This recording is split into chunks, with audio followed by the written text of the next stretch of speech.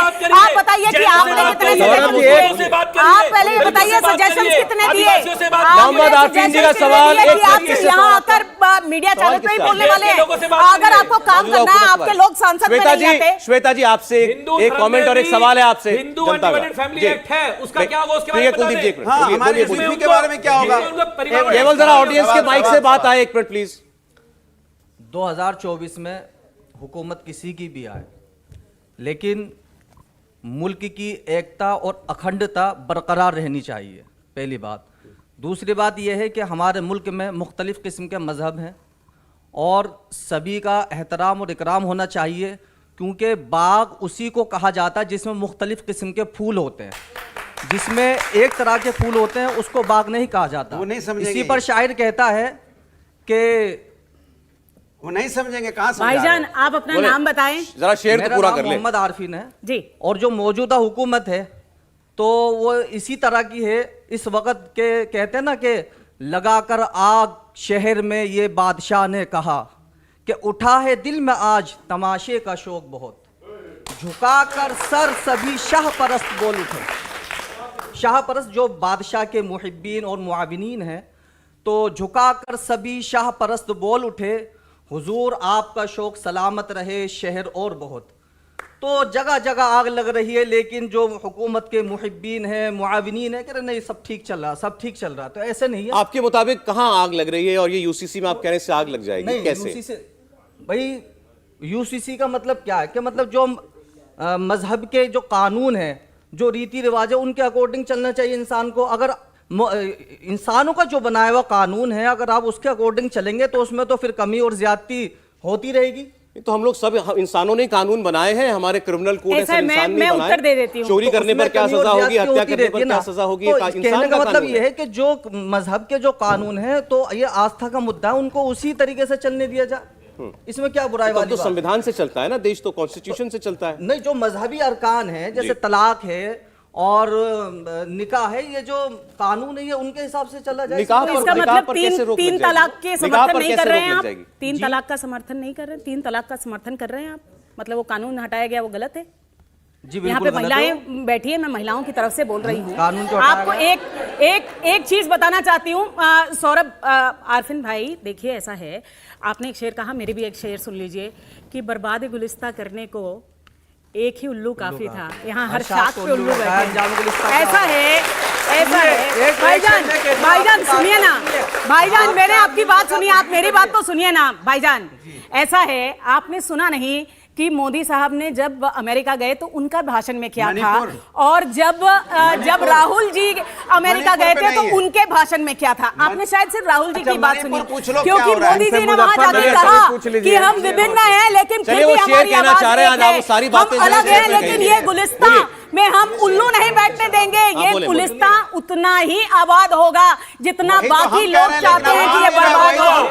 अरे हम report card दे रहे हैं, हम रिपोर्ट कार्ड दे रहे हैं। यहाँ जितने लोग खड़े हैं ना अरफिन भाई, और वहाँ जितने बैठे हैं, हर एक इस सरकार का लाभार्थी है। हम सबने वैक्सीन लिया है ना, तो ये 9 साल में हम सब इस सरकार के लाभार्थी हैं। आपने वैक्सीन लिया कि नहीं? आपने वैक्सीन लिया कि नहीं? आपने मुफ्त का वैक्सीन लिया कि नहीं लिया? वैक्सीन लिया है कि नहीं? लाभार्थी आप है कि नहीं? आपके केजरीवाल ने करोड़ों का घर बनाया कि नहीं? लाभार्थी है कि नहीं? आप जरा यहाँ जरा कैमरा कीजिएगा, एक मिनट, एक आखिरी पॉइंट कह रहे हैं, बस 10 सेकंड दीजिए, 10 सेकंड दीजिए, 10 सेकंड देना मुझे, 10 सेकंड नहीं दिया। बोलिए। ये मेरे वजीर आजम के लिए है और मुझे कभी उम्मीद है कि वो इस शेर पर गौर फरमाएंगे कि इख्तिलाफे रंगो बू से ही चमन में बात बनती है, इख्तिलाफे रंगो बू से ही चमन में बात बनती है, हम ही हम हैं तो क्या है, तुम ही तुम हो तो क्या हो। ठीक, क्या बात? सौरभ जी एक अच्छा एक बार प्रोफेसर साहब लेट भी आए, मौका दीजिएगा। शेरो शायरी का दौर चल रहा है। जिस तरह हिंदू मुस्लिम मंदिर मस्जिद और अली बजरंग बली पर देश की सियासत जा रही है, और सिर्फ सियासत के लिए सारा सराफत इन लोगों ने ख़त्म किया है। मैं भी 2 शब्द बोलना चाहूँगा। ये सराफत का सारा चलन बेच देंगे, ये जीवन का हर बागपन बेच देंगे, ये सत्ता के भूखे पवन बेच देंगे, अभी जो बेचते हैं फूलों की खुशबू, किसी रोज सारा चमन बेच देंगे। जब इन्हें न मिलेगा इस सियासत का जो रंग है इनका, जब इन्हें न मिलेगा कुछ बेचने को, एक रोजे मुर्दे के तन का कफन बेच देंगे। जिस तरह से आप देख रहे हैं पूरे देश में सिर्फ सियासत कर रहे हैं अपने रोजी रोजगार के लिए। ऐसा है सौरभ भाई, इस बात में मुझे याद आ गई, ये बात तो कहनी पड़ेगी, जब इनकी सरकार थी ना महाराष्ट्र में, तो सच में मुर्दा की जो कफन थे वो 6 गुना बेच रहे थे। ये जो लोग मर गए थे उनको डेथ बैग्स जो थे, जो पूरी दुनिया में 200 रुपए में मिल रहे थे, ये लोग 700 रुपए में खरीद रहे थे और बेच रहे थे। आप समझ लीजिए, बात पूरी हो जाए ना इनकी, आप कंप्लीट। ये 1.5 उल्लू बैठे हुए हैं, 400 का सिलेंडर 1100-1200 पार कर दिया। सड़कों पर सिसक रही हैं बेटियां हमारी, किसान से लेकर पहलवान तक को कुचलने का काम किया। ये लोग बात कर रहे हैं, राजनीति कर रहे हैं, मुद्दों पर आइए ना। आज आपको कांग्रेस पार्टी के शेर बड़े अच्छे लग रहे हैं। अच्छे के दिन के बात करते थे, कहाँ गया अच्छा दिन? सौरभ जी कहते थे बहुत हुई भ्रष्टाचार की मार, अब की बार मोदी सरकार। हेमंत विश्व शर्मा सबसे बड़ा भ्रष्टाचारी बताते थे, आज इनकी पार्टी में चला गया। नारायण राणे सबसे बड़ा भ्रष्टाचारी, आज इनकी पार्टी में चला गया। सबके साथ आप बैठे हैं, सुभेंद्र सबके अधिकारी साथ आप बैठे हैं, आप क्या बात से बोलते हैं? भ्रष्टाचार का अड्डा बना लिया मैं आज इन्होंने क्या बात बोलते हैं? सबके साथ ये बैठे हैं, सबके साथ पटना में क्या कर रहे थे? नहीं, पटना में क्या कर रहे थे सर? पटना में क्या कर रहे थे? पटना में क्या कर रहे थे? पटना में क्या कर रहे थे? क्या बात करते हैं? कहाँ गया लोकपाल? कहाँ गया लोकपाल? आप लोकपाल बोल, आप लोकपाल पर बोलिए, आप लोकपाल पर बोलिए। भदौरिया साहब, एक मिनट। नहीं भदौरिया साहब, आपने अपने आप को लड़ाई से बाहर कर लिया क्या? नहीं मैं एक बात बोल दूं सौरभ जी, अरे केजरीवाल जी को चुप कराइए भाई, पूरा देश इनको सुन चुका है। अच्छा जवाब तो आजाद केजरीवाल जी को चुप कराइए प्लीज, प्लीज आपकी पोल खुल चुकी है, प्लीज। सर मैडम आपके सहयोगी बोल रहे हैं। मैं कोई शेरो शायरी नहीं करूंगा और मैं कोई बहुत लंबी चौड़ी बात नहीं करूंगा। मैं बस 2 बात इनसे पूछना चाहता हूं। कांग्रेस पार्टी लगभग 60 साल सत्ता में रही, यूसीसी आज का मुद्दा नहीं है। ये बताएं कि इतने दिनों में समाजवादी पार्टी के लोग भी उनके साथ रहे, इतने दिनों में इन्होंने यूसीसी को लाने का प्रयास किया, एक बात। दूसरी बात, जो आज ये गोवा पर और उत्तराखंड पर सवाल उठा रहे हैं, कई राज्यों में, एक मिनट सुन तो लीजिए, धैर्य रखिए। कई राज्यों में इनकी सरकारें हैं, कांग्रेस पार्टी की है, विपक्षी दलों की है। एक मॉडल आप वहां लाकर क्यों नहीं दिखाते कि यूसीसी का ये बेस्ट मॉडल है, इस पर आप काम करिए। एक बात। दूसरी बात, सब हम करेंगे, आप कुछ मत करना। आप क्या करेंगे? आप केवल ठगेंगे, आप टोटी खोल के ले जाएंगे, आप टोटी खोल के ले जाएंगे, बाकी सब हम लगाएंगे। ये नहीं चलेगा। दूसरी बात, मैं इनसे एक बात पूछना चाहता हूं, कई राज्यों में आपकी सरकारें हैं, आप टमाटर वहां 5 रुपया कहां से ला देंगे? किसानों ये खेती बाड़ी सब बंद करा देंगे खाली टमाटर उपजाने के लिए। ये बैगन टमाटर जो फैक्ट्री में उपजता है, लीजिए बारिश होगी तो फिर इनको टमाटर ही खाना है, इनको दूसरा चीज नहीं खाना है। क्या टमाटर और प्याज से देश चलेगा या मेक इन इंडिया से देश चलेगा? टमाटर और प्याज से देश चलेगा या मेक इन इंडिया से चलेगा? मेक इन इंडिया चलेगा। श्याम शरण जी, टमाटर प्याज की महंगाई मुद्दा नहीं है, 2 लाइन बोलो। महंगाई मुद्दा है, मुद्दा ही नहीं है, निश्चित टमाटर मुद्दा नहीं, दाल मुद्दा नहीं, चावल मुद्दा नहीं, ये मुद्दा नहीं, कुछ मुद्दा ही नहीं, पेट्रोल मुद्दा नहीं, महंगाई मुद्दा नहीं, कोई मुद्दा ही नहीं है। बस सारे मुद्दा क्या है बताओ? देश, तो देश की बात कर रहा है। देश मतलब देश क्या बात क्या कर रहे हैं? आप तो टमाटर पे चले जाते हैं। जो चीजें महंगी होगी वही इनको खाना है। और यह समाजवादी पार्टी, ये समाजवादी पार्टी सारी महंगी चीजें खानी है। अरे सस्ती चीजें खाओ ना, सस्ती चीजें खाओ भैया। टाइम ओवर हो गया। मौसम के अनुकूल चीजें खाओ, तर्क देखिए कि महंगे कपड़े पहनने हैं, महंगी गाड़ियां चढ़नी है, महंगे सामान खाने हैं और इनको देश चलाना है, उद्योगपतियों पर वार करना है। एक बात सुन लो, इनकी वित्त मंत्री कहती है प्याज नहीं खाती, तो प्याज महंगा हो खत्म हो गई। अब सुनिए, मैं 2 लाइन बोल दूं सबके लिए। Last comment, last comment. 2 line है। नफरत की मीनारें तोड़ो। नफरत के सौदागर देखिए क्या बोल रहे हैं, नफरत के सौदागर देखिए क्या बोल रहे हैं। पूरा यूपी को जला दिया आपने। क्या? अरे भाई जला हम रहे हैं, चलिए सरकार है तो आप जाके पूछ लीजिए उत्तर प्रदेश में क्या हो रहा है। नफरत की मीनारें तोड़ो।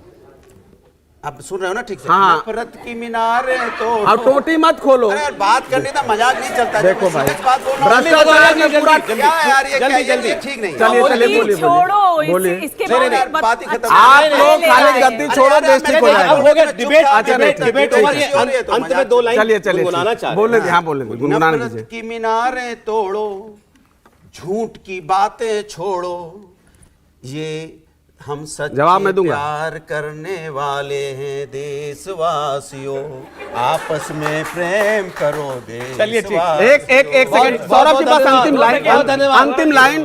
भ्रष्टाचार पर होगा वार, इनके गुनगुनाने की बात है। भ्रष्टाचार पर होगा वार, देश नहीं करेगा चोरों पर विचार, और बिहार करेगा रास्ता तैयार। अगली बार 400 पार, अगली बार 400 पार, अगली बार 400 पार। बहुत धन्यवाद, बहुत शुक्रिया आप लोगों का। इंडिया टीवी हर वक्त हर जगह डाउनलोड करने के लिए सर्च करें India TV news Google play store या ऐप स्टोर पर।